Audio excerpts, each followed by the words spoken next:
My name is Butulu, and welcome to my YouTube channel. There's an uproar on social media. There's an uproar on social media. Trump has made some statements against South Africa. He has threatened, I think he's actually done it. He has threatened to cut any funding, any future funding that comes to South Africa. If you know, South Africa is very much codependent on the United States when it comes to our health system. Trump has decided he's cutting off any foreign aid that is going to South Africa due to the fact that allegedly the South African government is mistreating some certain groups of people.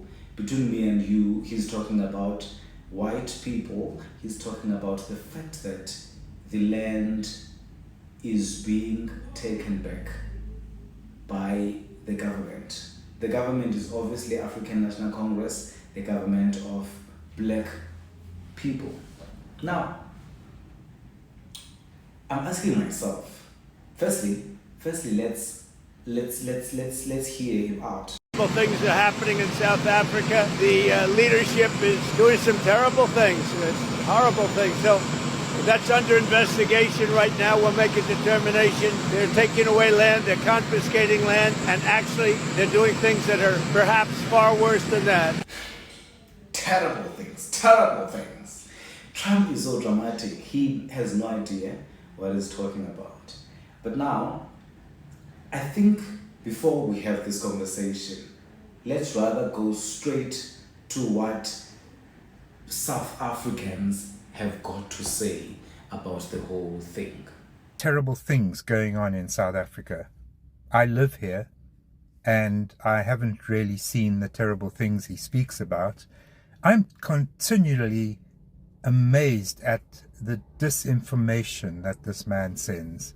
I'm amazed that anyone would believe him. We in South Africa are laughing. We honestly are. But what worries me most is that you Americans seem to believe him. A quick word to my American friends who might be tempted to believe what Donald Trump is saying about South Africa, my home country, where I happen to be right now. Him and Elon Musk are racist twats who have no fucking idea what they're talking about. Because what they're doing is taking the word of a fringe racist group called AfriForum and other disaffected whites, disgruntled by the end of apartheid, feeling hard done by, and much like the Israelis, victimizing themselves when they are not victims at all, bitching about how land redistribution is racist against whites. These are such ignorant provocateurs, and it's going to backfire on them. South Africans' majority, the black majority, and it's a multiracial, multi-tribal society now, only own a tiny proportion of the land versus the size of their population. And while white South Africans make up 7% of the population, more or less, they own about 70% of the decent land. And so the redistribution of land is to address past inequities, and the vast majority of South Africans agree and understand why that's happening and that it's a good thing. It's also under a very strict mechanism. Now, not everyone agrees, of course, with the mechanism, but the principle is what racists like Musk and Trump are railing against here on behalf of a bunch of assholes who equate equality with oppression, because for so many years, decades and decades of the apartheid era, they were the oppressor. And as we know, whenever the oppressor looks at something like equality, it suddenly becomes oppression of him. Welcome back. Now, between me and you, I'm asking myself, has Trump ever been to South Africa? What does he know about South Africa? What is this sudden interest in South Africa? Why? What is the reasoning behind him cutting this foreign funding? And what is the real reason for this whole uproar? As soon as the Expropriation Act was signed by the president, we all informed them about the facts here in South Africa. So I do hope that we had a massive effect there. I mean, you can't really see everything that happens behind the scenes, but I do think AfriForum had a massive impact. Okay, so this money, $440 million in funding for PEPFAR for South Africans living with HIV, is this the consequence you wanted? I don't think that's particularly what Trump is talking about here. He's cutting off aid to many countries. He's pretty much disabled U.S. aid in total. I think what he's talking about here is increasing punishment on South Africa, particularly regarding the Expropriation Act. That's the dangerous game. That's what needs to stop. And I'm very glad that the world is taking notice, finally. Now,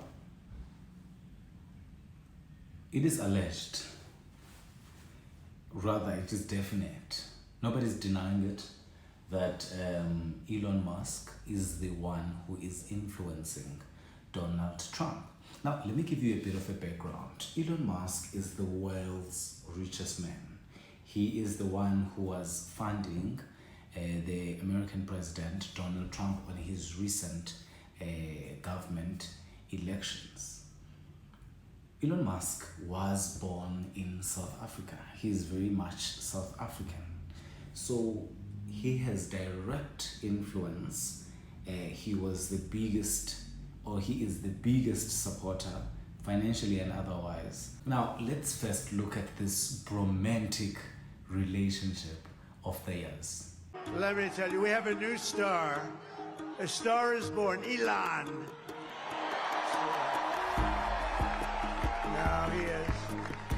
Now he's an amazing guy. We were sitting together tonight. You know, he spent 2 weeks in Philadelphia and different parts of Pennsylvania campaigning. The reason we can now send the broadcast.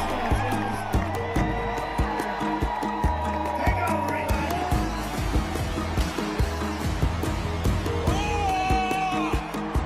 I'm not just MAGA. I'm dark, gothic MAGA. As you can see, I'm not just MAGA, I'm dark MAGA. Vote, vote, vote. Fight, fight, fight. Vote, vote, vote.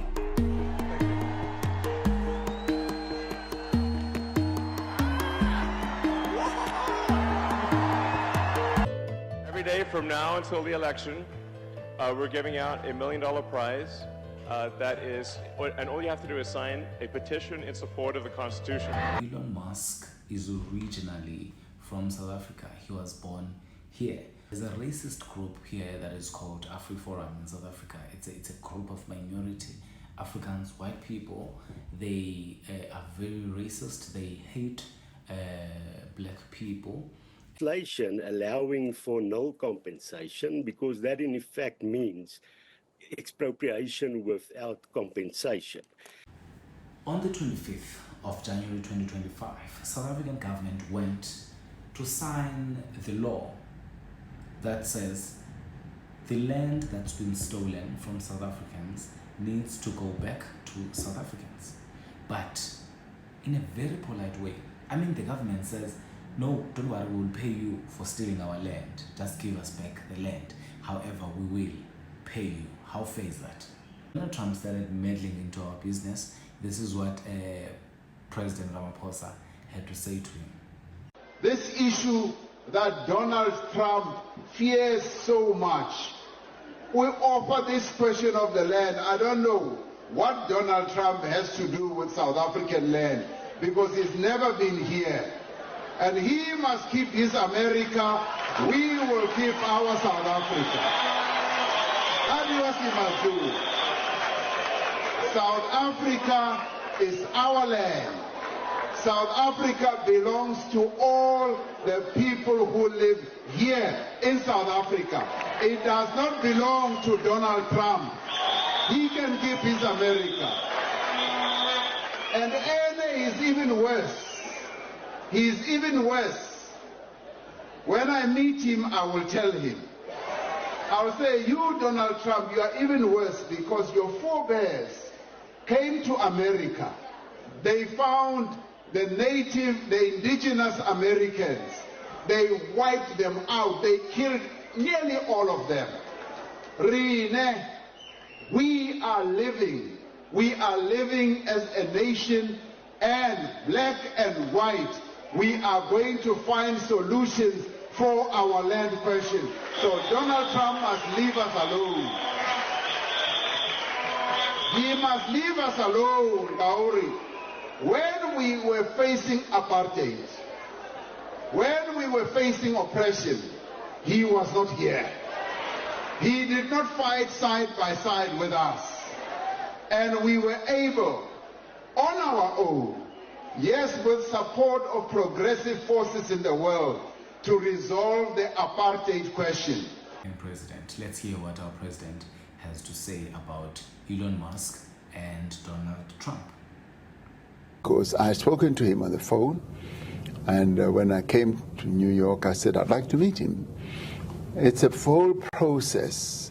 Some people call it a bromance. It's a whole process of rekindling his affection, and of course it can be a love affair, it can be an investment relationship. He's in businesses that are invested in many parts of the world, and so he is a top layer business person who is very entrepreneurial and would like to interest him more in South Africa in a variety of areas. And he's already looking at our country with some interest.